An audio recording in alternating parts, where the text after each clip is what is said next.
Well, it's my pleasure And this evening to introduce Gay Longbottom to you. I've been waiting to hear her speak when I got a little insight earlier last year into what she was going to do on this wonderful trip overseas into two different places. I was really looking forward to it. And when I knew that she was going to be looking at the Brontes, for me, that's an area that I feel I have strong weaknesses in. I know the area is wild and windblown, that they used a lot of nature in the stories of the books, and that imagination ran rife. And I can see why when I went there myself, and I thought, my God, why would you want to sit in a stone house like this writing books? Way back in yes, that time. So I'm looking forward to finding an update to a world that I know little about, but I'm really keen to find out more of that literary world. So welcome, Gay. Gay is also the recipient of the Deirdre Sneddon Scholarship Award, and we're grateful that you're here to share that experience with us. So welcome. thank you, Sandra. And I'm wondering if we can put something up on the screen now, please. The first one.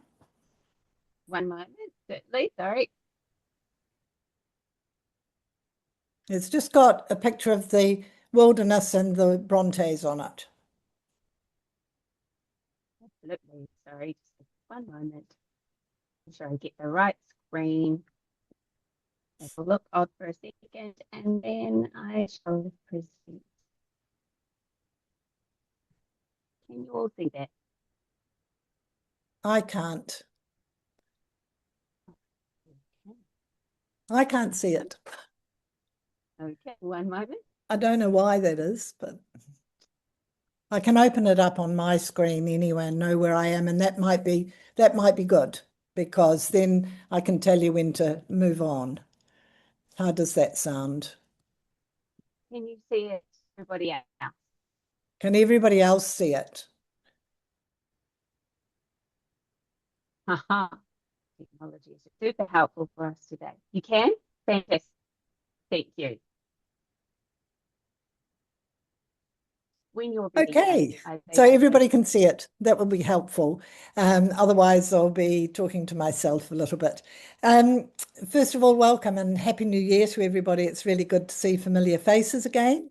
And yes, this is a different talk to what I had planned in December because living with the ideas and the thoughts, there were a lot of things that I decided to change. But I really want to start by thanking the trustees of the Deirdre Sneddon because this is an opportunity I would never have had. So I want to just start first of all with telling you how I heard about the Oxford experience. Have you been tapping to you see Helena, have you brought up the words on other words on the screen, the Oxford experience? They should come in when you tap. they are now. Oh, great. Okay, thank you. A two-way street. To thank the trust because this was an opportunity that I wouldn't have had otherwise. How it happened was I was at book club one night, and one of my ex-students, and I'm an ex-parliamentarian, Nikki lives here as well, and she's in the same book club as I am, and she was raving on about a week that she had spent in Oxford. And I said, well, how did you do that? Or what did you do? And she said, I studied Byzantine art. And I thought, well, that's not of interest to me. And I said, well, what is there in the literary field? Because I'm really interested in literature. And she said, Gay, take the pamphlet, take the brochure. So I did. And okay, if it was food, my mouth would have been watering, but it was words and my brain was buzzing. And we had all these courses that were offered for the July experience. The whole thing is called the Oxford Experience. And there was Thomas Hardy and there was Jane Austen and murder mystery novels, and it just from modern day to the past. There were lots of different areas, art, obviously, history. And so I thought, right, maybe there's something here I'd like to do. And I'd like to go there all that way for 2 weeks because it's such a journey. and we ended up being away a total of 15 weeks, not all in England, 5 weeks in England after the 2 weeks that I had in Oxford. So when we hear the word Oxford, we usually probably think of beautiful buildings and things. Can you click the next one, please? So what are we going to do for tonight's plan? And the next one, please. So I can't see my screen now. Oh, bummer. Okay. What are we up to on your screen, please, Helena? Sorry. My Oxford experience. Has it got the animals on it? No. How can I make, oh, I know, it's all right. Right.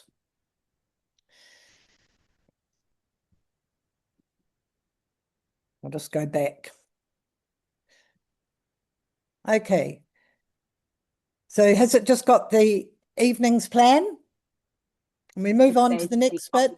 So tonight what I'm going to try and do in the time available is I'm going to talk to you about the experience, the methods of teaching, the buildings, the whole environment, because it was called the Oxford Experience, and it certainly was an amazing experience. Next slide, please. And then, of course, we're going to cover the Brontes. And these are the 5 bullet points that I now have, having started with about 25. I've whittled it down to cover what I can remember about all of these different things. And particularly, I think you'll find fascinating the motifs that we looked at and the things that came out of that. Then we'll be looking at the next one, please, if we have time. The pilgrimages that Bryn and I made after the 2 weeks that he had in Ireland, very sick with COVID, unfortunately, that he picked up in Ireland. And then when we met again, the things that we did England to follow it. And I've called them the pilgrimages because they pretty well were. And then hopefully will be chance for discussion and questions. So the next slide, please.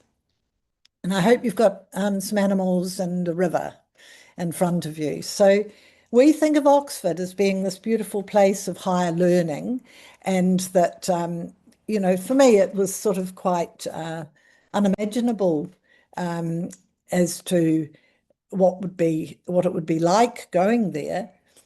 And so one of the first things I found out was that in the meadow beside the Hall of Residence that I was in, Christ Church, there was this meadow with oxen.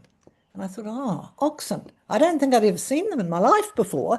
However, as you walked along, so they were on the left-hand side of where these people are walking, and I took a photo of the river. And of course, Oxford, it's logical, and I'm surprised I hadn't thought of it, but it's the ford, the place where the ford and the farmers brought the oxen across the ford to the market town. So going back, you know, centuries.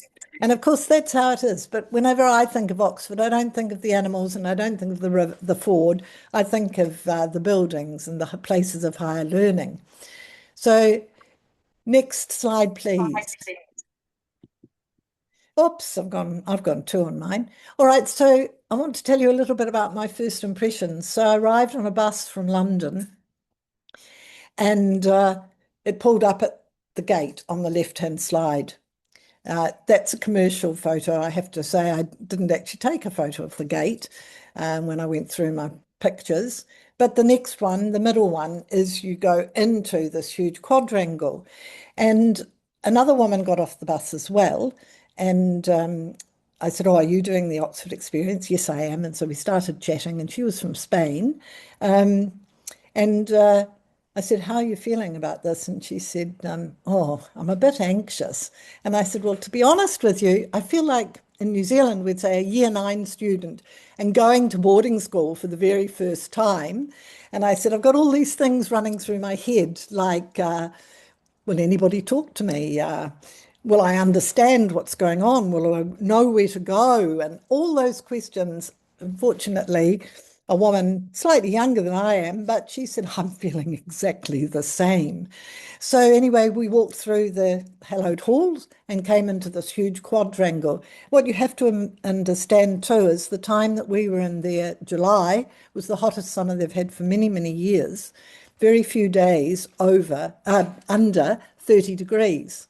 And people kept saying, oh, well, the Southern Hemisphere will probably have a lovely summer too. So I've been emailing some of my colleagues or friends that I made there, and they're in the middle of a very harsh winter, and we're not really in the middle of a wonderful summer, but we certainly experienced one there. And as you can see, they're moving towards a green, but yellow grass. They're moving towards a green environment, and they're now not watering any of the grass around any of the colleges.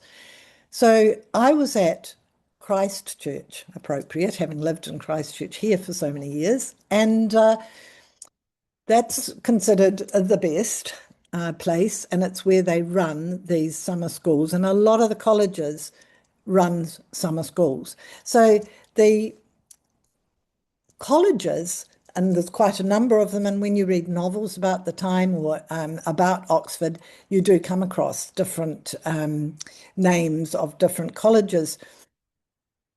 Those colleges are all under the umbrella of Oxford University, and when people graduate from Oxford, they actually get a degree from Oxford University, and it doesn't actually mention their college. So if you think of it a little bit like Speech New Zealand is our umbrella, and we've got all the schools and colleges underneath, and when the students perform or get their certificates, they get them from Speech New Zealand, just as the graduates from all of these different colleges sit the same exams set by Oxford University, but they are all in different learning environments and different places. So next slide, please. Here I arrived, and I am not a photographer, but I thought they're of interest to people, and I hope they are of interest to you. We were taken through and we met a scout. Now, what's a scout? A scout is an undergraduate or a graduate student from Oxford, and they were allocated groups of people to be responsible for, like the head prefect and the prefects, to show us around the college and to look after us in our time there. And my scout, coincidentally, because we were just randomly put in these groups, her name was Tui. And I thought, oh my goodness, that sounds rather a local name. So I said to her, and I looked at her and I thought, oh, I think I know your background. And she said, oh yes, my dad's a tutor at one of the colleges here. And he's a Maori from the east coast of New Zealand. And so we had immediately a link, and I became her special friend, and she looked after me so well. You get a lanyard with your name badge on it. The reason for that is that that takes you into all of the parts of the college that are not open to the public. So you can go into the master's garden, you can go into different areas because you are a paying student there. And tourism is really pushed. There are a lot of tourists come between 10 and 4, and we're all relieved when they disappear, and some of them are extremely rude and cheeky. They'd even walk into seminar rooms, and yet it would say out of bounds or no entry. So we had lanyards so that we could easily access the places we need to. We get a pack, and I was absolutely delighted, you'll see on the right-hand slide, to be invited to sit at the high table for dinner. And first thing goes through my head, oh my God, what would you wear? High table at Oxford University. I haven't, what do we wear? But that was a privilege because not every student got that invitation. And again, it's probably just random, but I was lucky. So our accommodation is in student rooms.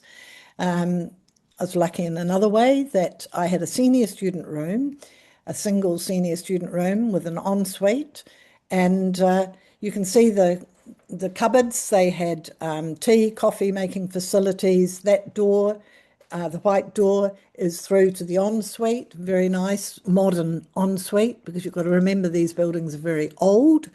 And that's the reason we had a a comfortable bed, a wardrobe, Spartan, but very comfortable. And this is my outlook. So I'm looking across at another hall of residence, I suppose you'd call it, and it's called the Meadows, and the oxen are on the other side of that building.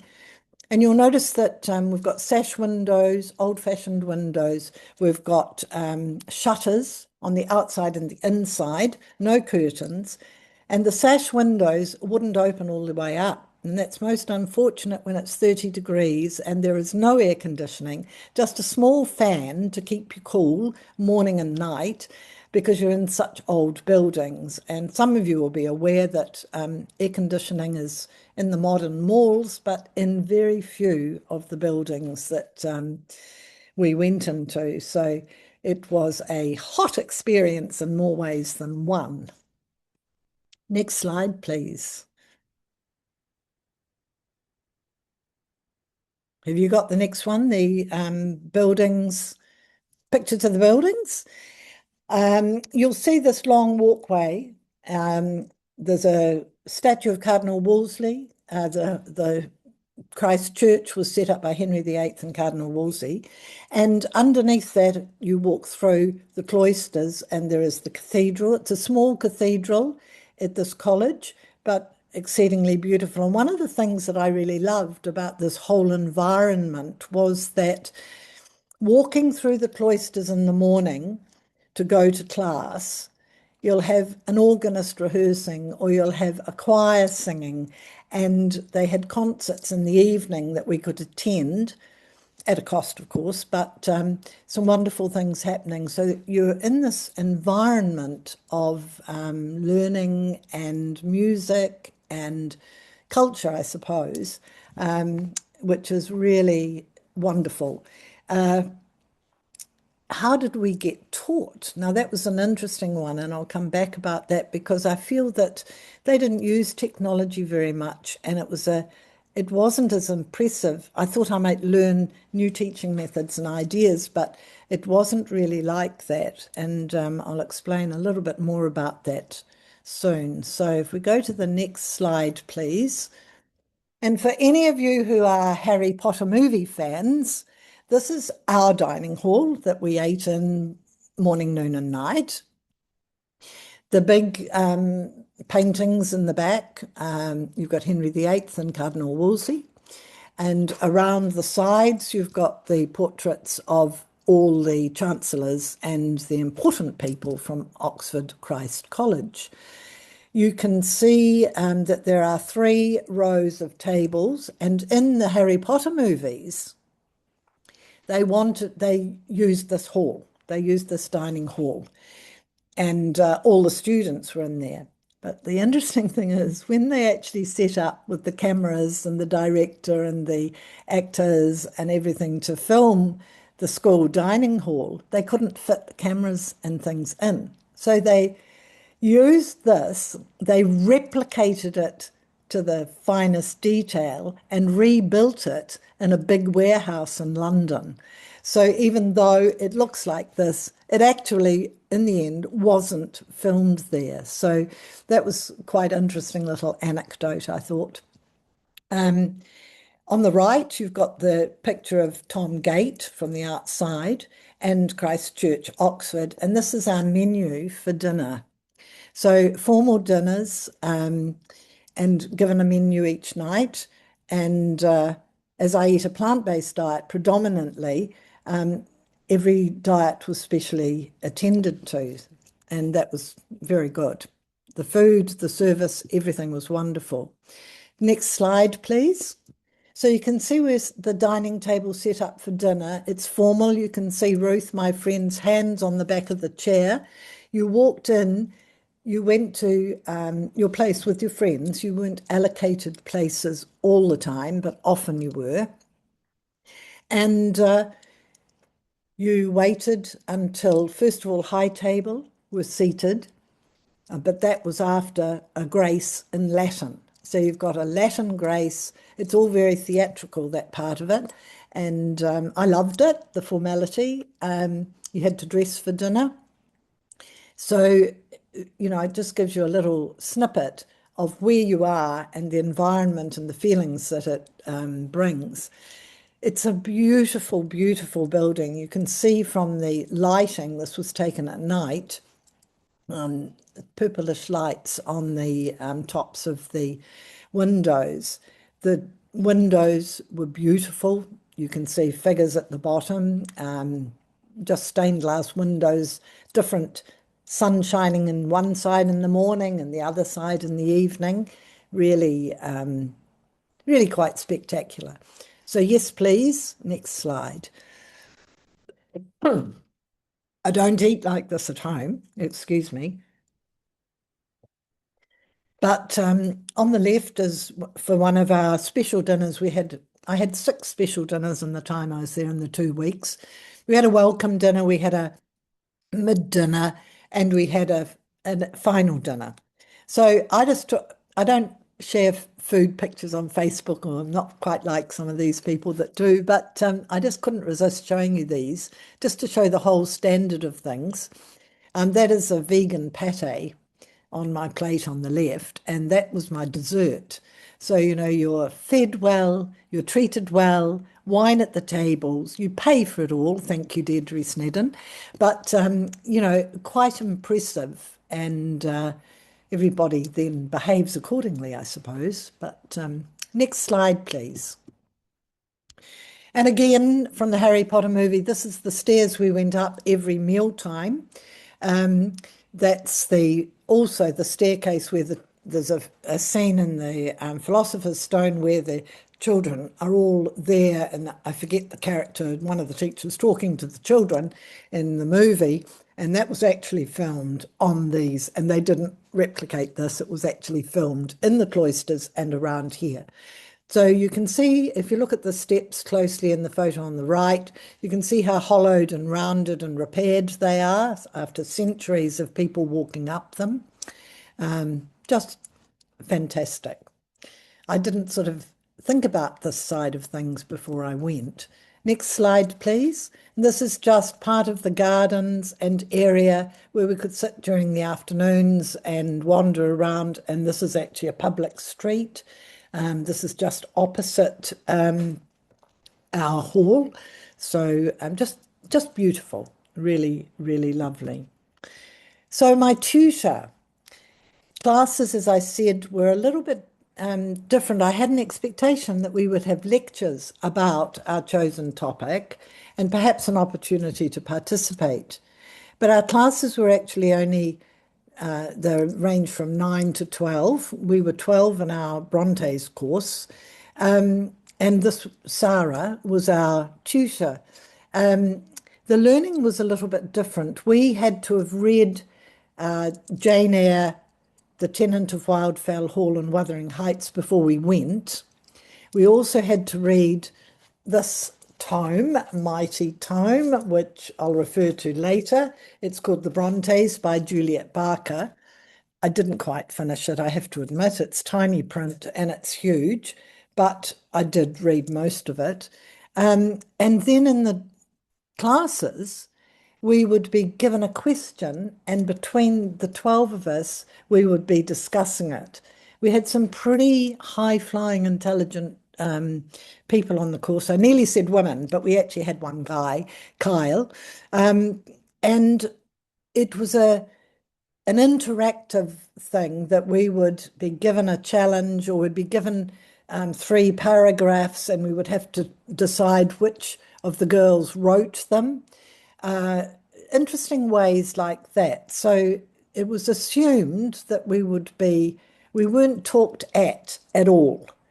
Sarah used a few slides, but not many at all.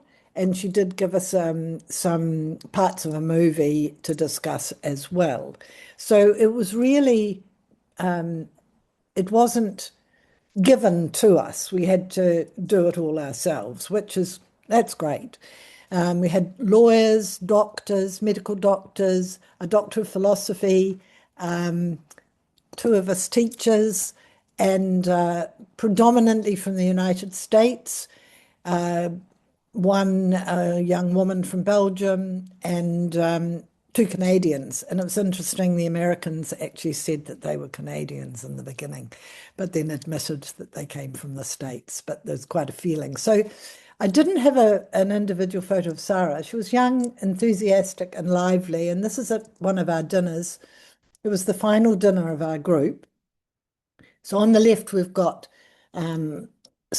one of the scouts, and I can't recall his name, who was sat with our group quite often at dinner.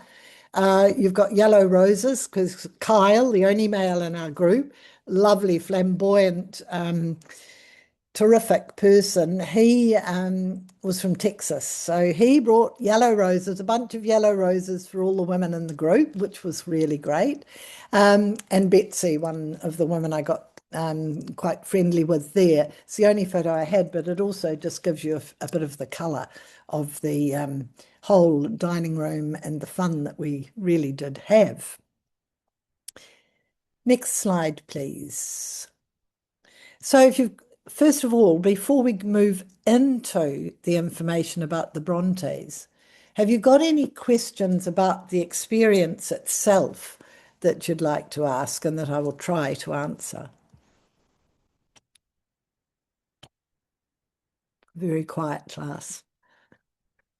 All right, so we'll move on to the content and the ideas that we had. And first of all, the photo of the three girls. I'm just rearranging some notes here.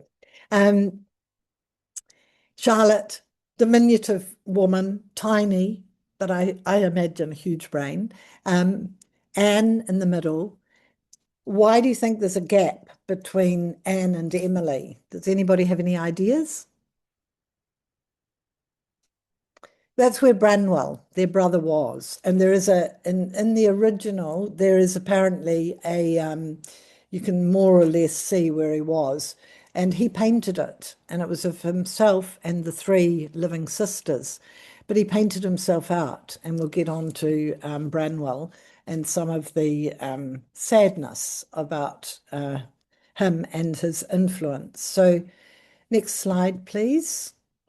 So there are a lot of myths about the Brontes, and one of them that I probably had bought into was, how could these girls write these stories which are really in parts quite coarse, worldly wise, big influences, you know, and yet they lived in this isolated little village in the north of England.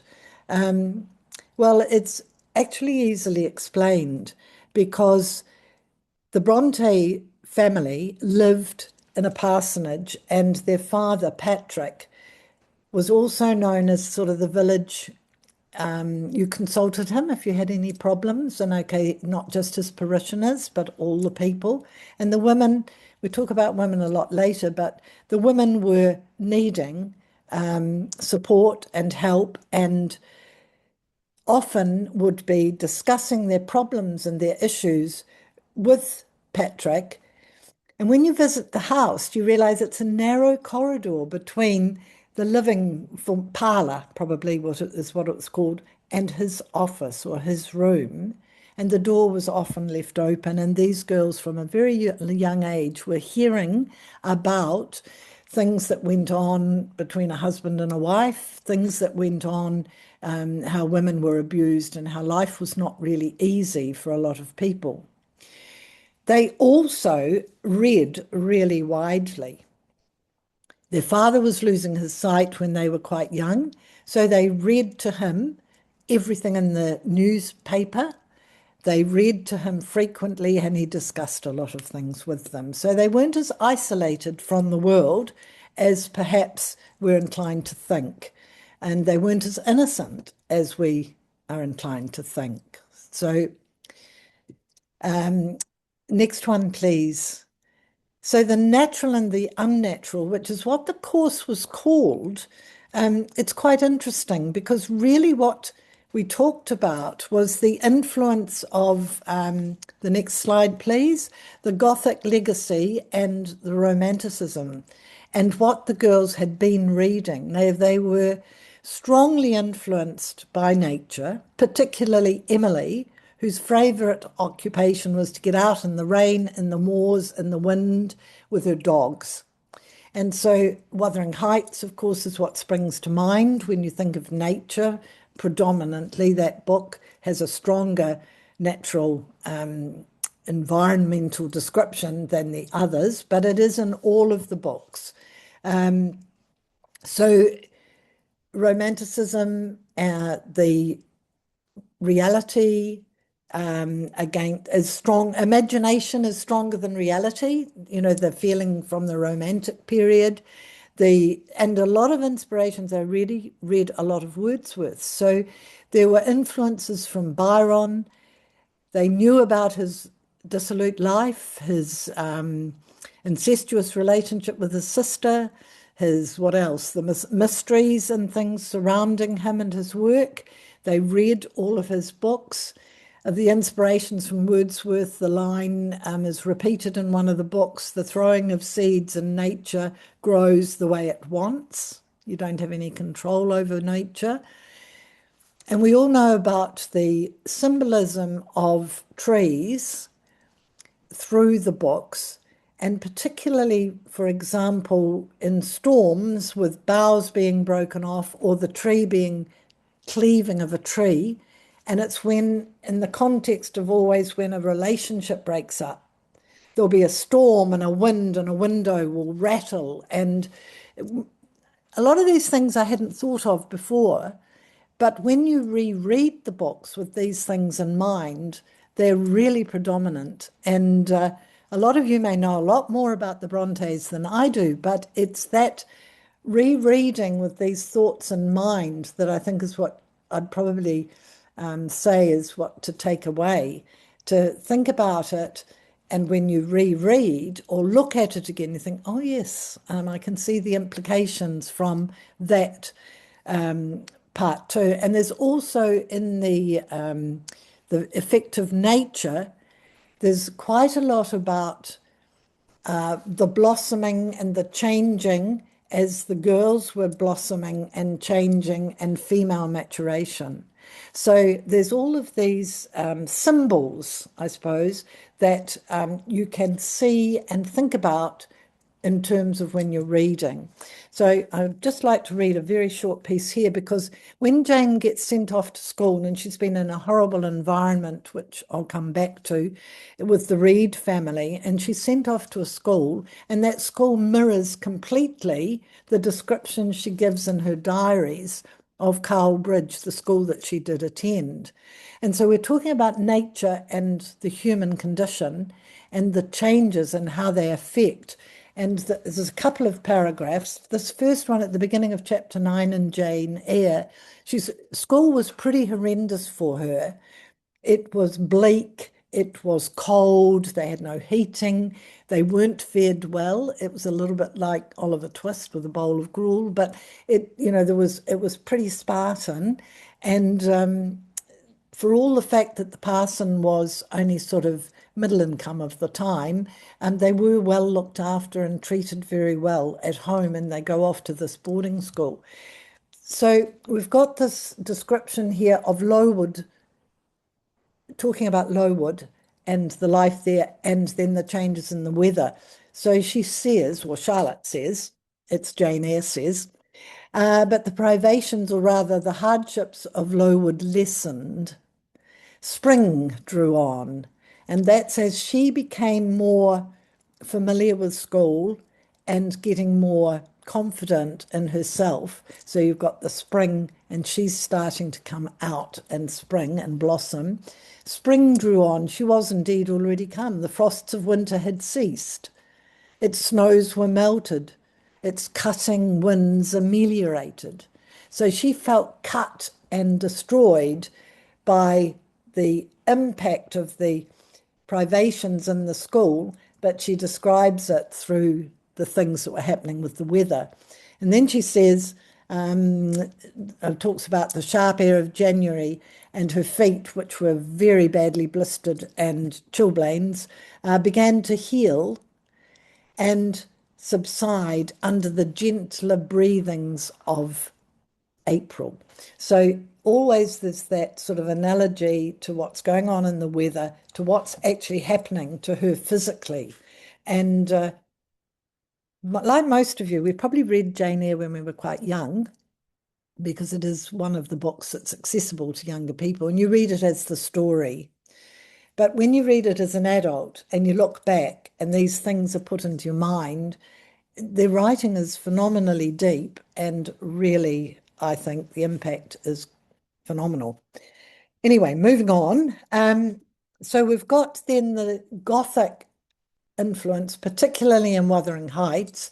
So if you think of Gothic as the unnatural, the horror, the mystery, sublime emotion and decay and rotting, and the supernatural. So in Wuthering Heights, you've got the scene or the chapter where Heathcliff is pining because Cathy has died, and he's in the bedroom and he sees her hand clawing at the window and trying to get in from the snow and the cold, and he's inside. So that's a Gothic influence of the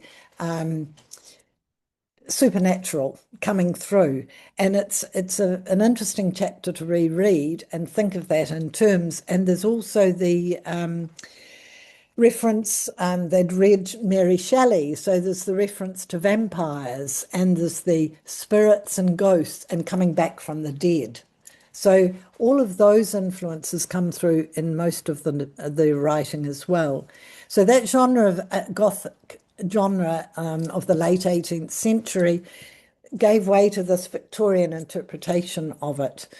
And the unnatural and nature became ways of questioning and dealing with the human condition.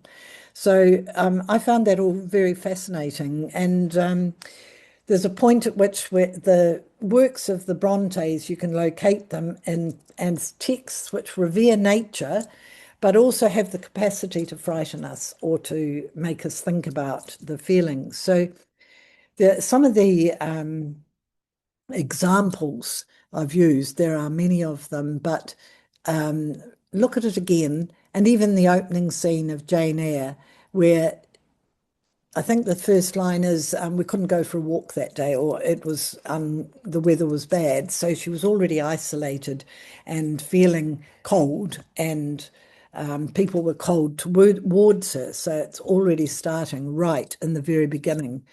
So the next slide, please. There's also this fact that death is everywhere. I'm just going to look at my timer because I can't see it on the screen. Death is everywhere. And so it was for these girls.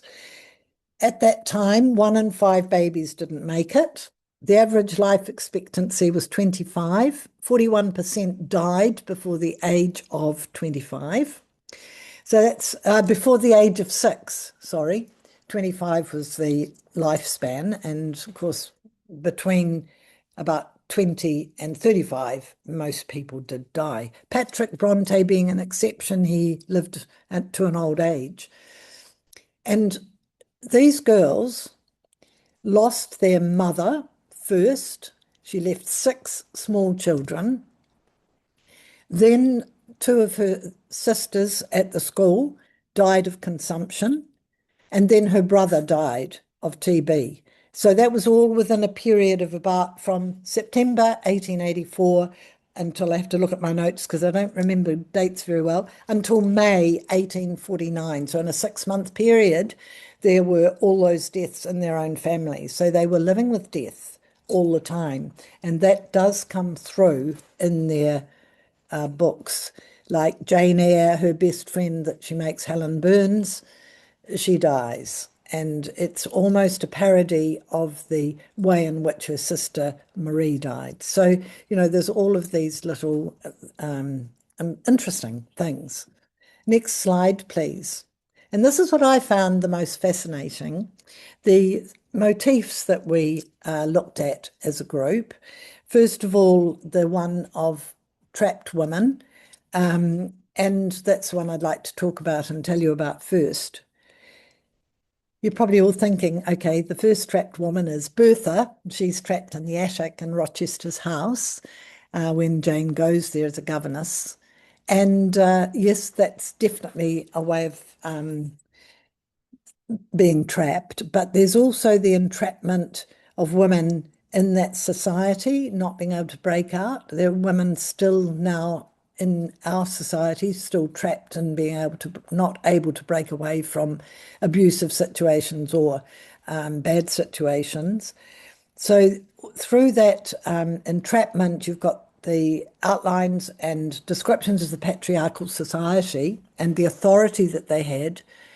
The girls outline the social conventions and the lack of female autonomy. And of course, that's an interesting insight. They're talking about experiences they've heard about, and they're talking about life of the times. And that's quite central to their novels. They're literally trapped, as in Bertha, and they're figuratively trapped in the Victorian period, the idea of being nothing until you're the wife of a gentleman. And so let's look at a few of the books. Charlotte does it, of course, with Bertha being locked in the attic. But there's another scene where she's 10 or 12 years old and she's living with the Reed family where she goes because she's trapped by her situation of no family. She's an orphan. And she is punished by being locked into the red room. So the red symbolizes the blood from her wounds being beaten up by John Reed. The red symbolizes the anger and the sadness that she felt from being in that room. So she was trapped. And so there's another example of the entrapment there. She's not a happy child, and it's no wonder. Emily in Wuthering Heights, she's got the Catherine Linton. Catherine, I always get these muddled up. Kathy Linton, Catherine Earnshaw. She was trapped by the society's expectations because she fell in love with Heathcliff, but she married Edgar for social standing. It was a much better, and that was an absolute disaster. Kathy Linton, the other main female in the novel, was trapped and she married Linton, but she then chose love and she broke free and had a relationship. I can't remember whether she married him or not. Hareton, the other male in the story. And in The Tenant of Wildfell Hall, how many people have read that book? I've got one. Judith has, Glenda has. I hadn't until the beginning of last year, and actually I thought it was really good. So in that story, you've got Helen, who's trapped in an absolutely disastrous marriage and who forms or gets out of that marriage. And that novel actually highlights the judgments of society at that time, because that was just unheard of. Women should not break away. If they're married, that's it. You're there and that's your lot, so to speak. Now, let's look at the second one, because in that photograph you saw there was Branwell, who a very interesting young man. And there are examples through all of their novels of the failure of husbands and fathers. And I thought, oh, yes, I can think of one. But then there are a lot more. It's the consequences of society's expectations in many ways, because women could not inherit. The inheritance was to the boys of the family, and the girls and the women were just the chattels of their father and then their husband. So how does this relate to The Shadow of Branwell? So in the novels, you've got a lot of stories of incapable and terrible fathers, disappointing sons, people who don't come up to expectations. So this came to them from their living with Branwell. Now, Branwell was a very gifted artist and he wrote poetry. So he was a talented young man. And because he was the son, he's the one who was given funds to go to the London Art School. But he never made it. He stopped at the local pub, drank all the money away, owed money to other people, and nowadays we know that he was an alcoholic. So he couldn't help himself, but there was no understanding that he was a sick young man and needed different support. So he squandered all this money from his aunt.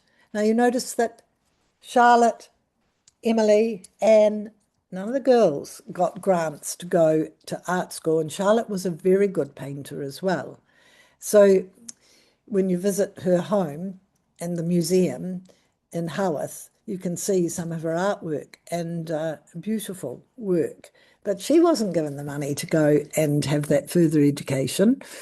So he owed money. He was addicted to opium and to alcohol. And he was really embarrassed as well by his failures because he didn't reach the expectations of the family, the aunt, the father. And so anyway, he took off and had a scandalous relationship with the woman of the house in which his sister Anne was the governess. It was scandalous. And then the woman's husband died. And so Bramwell thought, well, good, I'll be able to continue this relationship.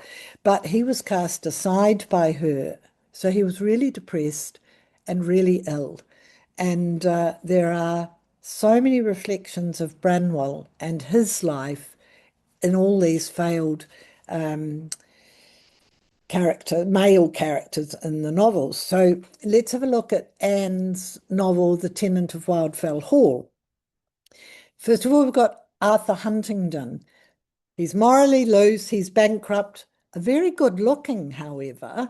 He's an abusive alcoholic and lives a terrible life. And when his son is about 6 years old, he teaches his son to swear and drink with the men and become a man. So, it's an abuse of a child.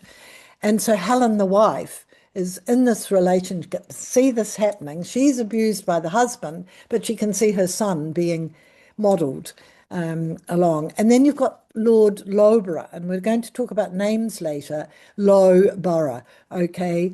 So he's in The Tenant as well. He struggles as well with addiction. And this book actually highlights the widespread nature of such vices among the gentry of Victorian times. And there's descriptions of parties and balls and dances, and you think, wow, they were pretty awful men.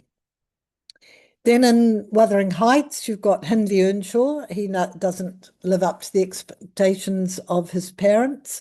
When his father dies, he just spirals into a life of drunkenness and gambling, and there's an inability. He just cannot manage the estate or his son. And so that broke then the patriarchal line. Then you've got Linton Heathcliff, very physically weak and manipulative as a man, and a lot of moral decay, and he's a very vindictive parent when he takes on the key character, Heathcliff. And of course, in Jane Eyre, you've got John Reed, and she knows John Reed she's 10 and he's about 14. And he bullies her for a lot of that time. And he was privileged and overindulged throughout and very cruel and selfish. And we'll talk about another aspect of him later. He descends into alcoholism and a wasted life. He goes off to university, he fails, and he commits suicide. So there's another failed male character. So throughout these books, the sisters are critiquing the Victorian patriarchal system. So we probably call them feminists of their time. And then the third motif, the one of second chances, that You've obviously got it in Jane Eyre, and Charlotte brings forth the fact that, and I think it's sort of an obvious one, Jane Eyre can't marry the love of her life, Rochester, so she runs away, and he's left because she's discovered Bertha, his wife, in the attic. Well, she becomes an heir, she inherits money, and she goes back to find Rochester and see him. And he, meanwhile, has got badly burned in the fire and has lost sight. And that was when he was trying to rescue his wife from who was locked in the attic. Quite dramatic when you think about it all. And he he accepts, or Jane goes back because she loves him. She looks after him. They have a child. And so that's the happy ever after of Jane Eyre. So that's the second chance that Jane got.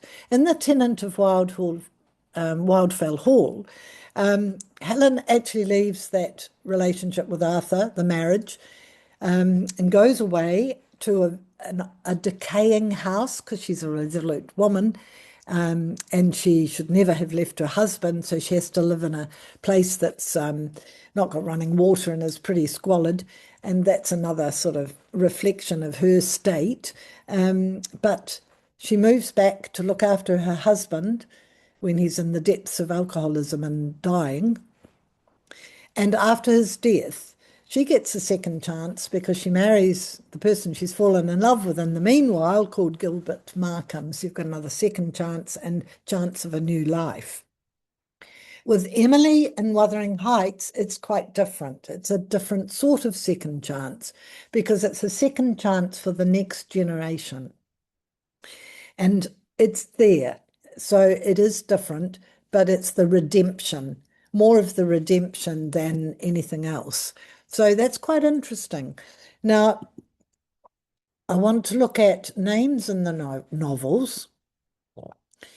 I don't know if anybody knows or notices, but there are a lot of names starting with H. Excuse me. You've got Hareton, Huntington, Heathcliff, dozens of them. Nobody knows why. So did the letter H have some special significance for the girls? Well, that's a question you can ask yourselves and think about, but there are a lot of names, Huntingdon, others keep springing into my mind, that start with H. Then you've got words like Lockwood. Now, there are wooden beds in some of the houses in those days, the Victorian houses, and they had a slide across, so you shut yourself in and you're locked in wood, and that's the name of a house. So it's a symbol that she calls it Lockwood. Heathcliff, well, we don't need to, we know pretty much that he was wild, so Heath is a wild place. So Emily loved the wilds, but she also called him Heathcliff. So you've got he was an ambiguous. Nobody knew his background, so you've got him described as dark. There's an ambiguous racial background. Maybe he was Romany. It's not actually spelled out. But of course, then there's always through the novels too that the blonde are the good and the dark are the not so good. So he's already got these characteristics built in, not only just to his name being wild and craggy and cliffed, you've got it in the descriptions of him as well as being a bit of a wild man. You've got words like Thrushcross, Grange, in comparison to the other house, Wuthering Heights, and which one sounds more genteel? Of course, the Grange. So they're able through the names to actually give symbols and information about what they wanted you to think of that person or what they wanted you to think about that place. Very clever, I feel. And you can take your own things. You see, Heathcliff was described as dark-skinned and he had a mysterious past. So the last part of that piece I'd like to share is the sexual overtones. And this is where the innocence of these girls is perhaps to be questioned. And it's more sort of in the words that we use, and I had never thought of this, and I'm giving you the information, and you can take from it what you think, and you can interpret it the way you want to interpret it, which is sort of what Sarah said to us. But when she broke it down and broke the paragraphs and things down, we could see what she was talking about. And the one that's outstanding is the next slide. Now, if you look at that name, this is the place where Heathcliff and Cathy had their first liaison and many liaisons after that. Now, we'd say Penistone, right? But if you look at it differently, you can see that it's a very interesting choice of a fictional name where a couple have their first liaison, and whether it was a sexual liaison or not is perhaps up to you to decide from the name of the place where it happened. I had never even thought about it. I just thought of it as a name of a place, but quite interesting. And the other part that was drawn to our attention is it's stone and crags, rock hard, penis. Take it or leave it. That's what I would say to you. And I'm not sure that I'd be talking to my students about this either, but it's just rather interesting just to think that these girls were writing in this way. How are we going for time, please, Helena? We are at 25 minutes now. Right. So I'll just give you the other implication of the sexual innuendo, and it's Jane Eyre. And it's when she's describing John Reed's treatment of her. And he was a schoolboy of 14, and she describes him as large and stout for his age, for I was but 10, with a dingy and unwholesome skin, thick lineaments and a spacious visage, heavy limbs and large extremities. That's the first bit. Take it as you wish. Then the next paragraph, and you can see I don't know if you can see my pages, but they're covered in scribbles and notes because she was talking through this all the way. He bullied and punished me, not 2 or 3 times in the week, nor once or twice in a day, but continually. Every nerve I had feared him. Every morsel of flesh on my bones shrank when he came near.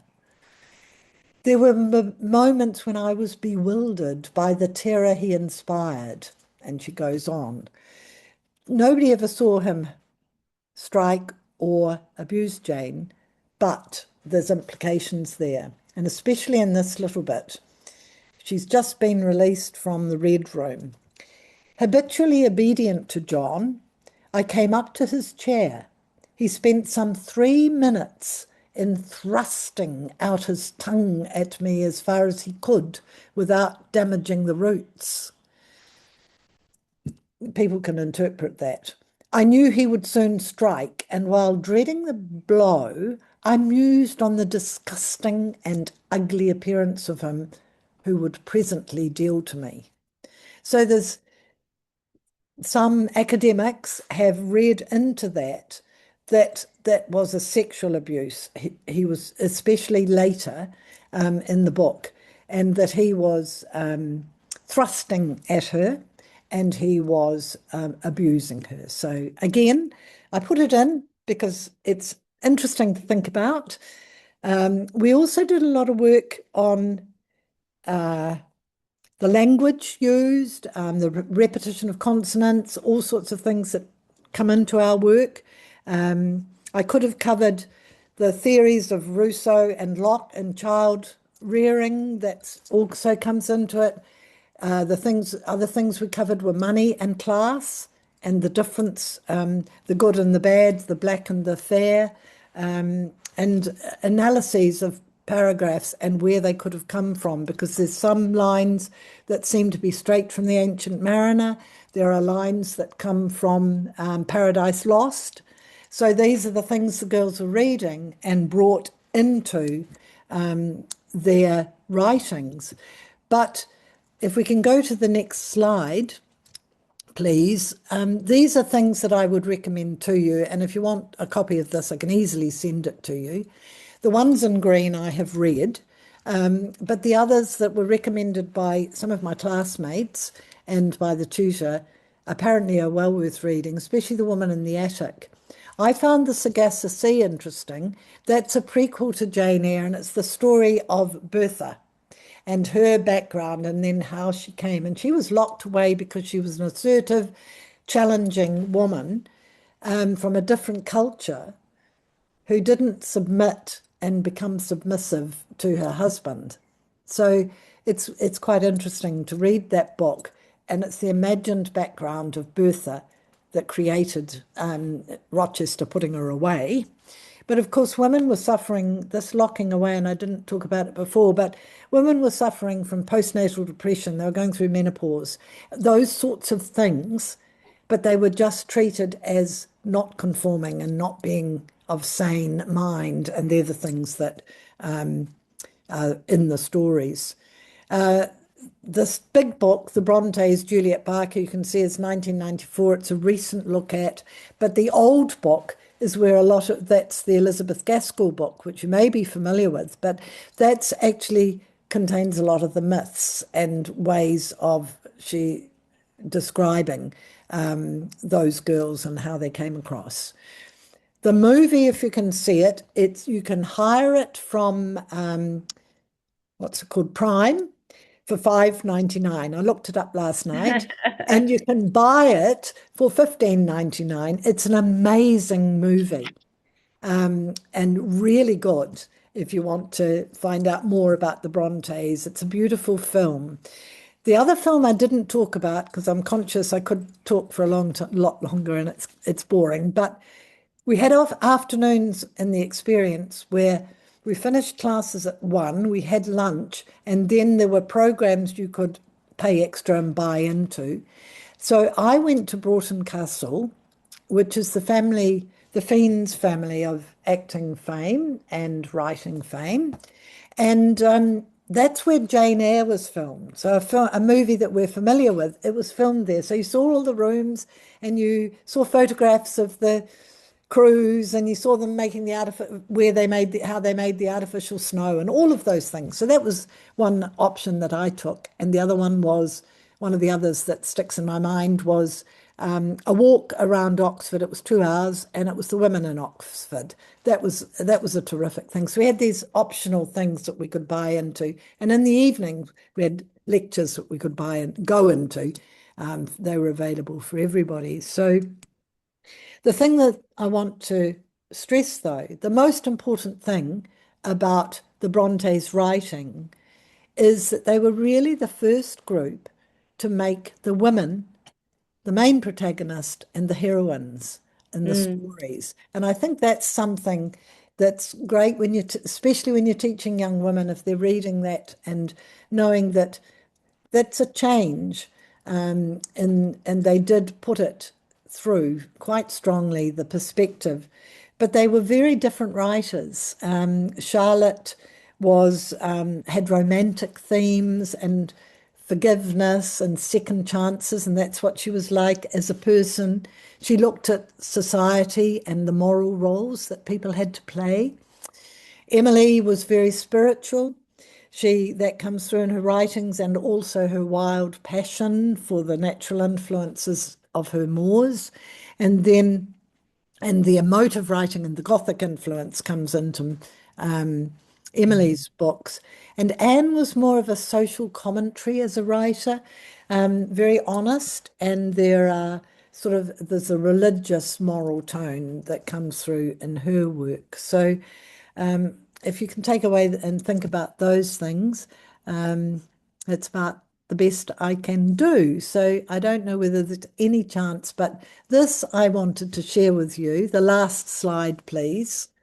That the Oxford experience to me was like a dream, and it was so beautiful. So this is Yeats writing about Oxford, and you almost feel the people, when you see them now, that they will sing rather than speaking, because it's that sort of environment, and it's just it was amazing. So rounding off, just a thank you again to the Snedden Trust, and it was just memorable. I learnt a lot. I have notebooks full of information, and I've still got my Oxford. I don't know if you can see it anyway, but that's the emblem of the Oxford University notebook, and yeah, a very good experience. So thank you, and I do hope that there's content, but questions and discussion, you can always email me or talk to me. Mm.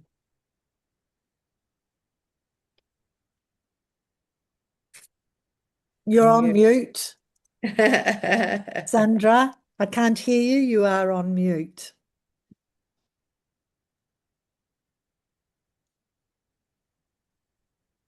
Can anybody else hear her? I can't hear her. She's on mute. Yeah. Sandra, microphone. You're on mute. Hear no evil. Sorry, I lost my picture as well. Thank you very much. You can all hear me now? Yes. Yeah. Yeah, that's good. Oh, thank you, Gay. It's just a delight to be able to share and to relish some of the things that you've had to share with us tonight. I was sort of sitting there thinking about them using the supernatural and Gothic and whether that was a reflection of their life with their father and whether he would have approved or not approved. So all the time you start thinking about the different images that you've given tonight. Yeah. We really appreciate your time and effort, and of course a number of people will watch this video in the next week or two that work with us tonight. But is there anybody else who would like to ask a question? We could do one or two. Oh, well, there we are. I haven't I got anybody believe saying Judith is Yep. about to ask something. You're on mute. I Just need couldn't to hear unmute that. yourself, Judith. Judith. You mentioned that they were, what did you say, the first ones to make the women their heroines and so Yeah. on. Y- They did publish under male names to They begin did. with, and, Yeah. which is interesting, and it was accepted then, Yes. but not quite so well after it. You know, they used their real names. So Then they were despised did you? as. Did they touch on that at all? They when you- did. And it's Yes. touched on quite a lot in that book by Juliet Barker. And the fact that they were anonymous. And then, of course, Charlotte also published Wuthering Heights without Emily's approval, sent it to a publisher. So there are a lot of things around that, and there's a lot. Yes, there's a lot of information about the fact that they were Cura Bell, and they all used Bell as their family name, and I can't think of the others at the moment. But yes, they were under male names. Yeah, Judith, do you remember? There's Cura Bell, and there's Alice. yes, so that's Alice. Emily, Yeah. and Anne was good. You see, I didn't reread some of those notes, and it's not in my brain. But yes, the fact that they wrote as men is Sad, isn't it? very, very sad. Very One more sad. question have we got? Yeah. Anybody? No, well, thank you very much, Gay. We really appreciate your time and effort, and we would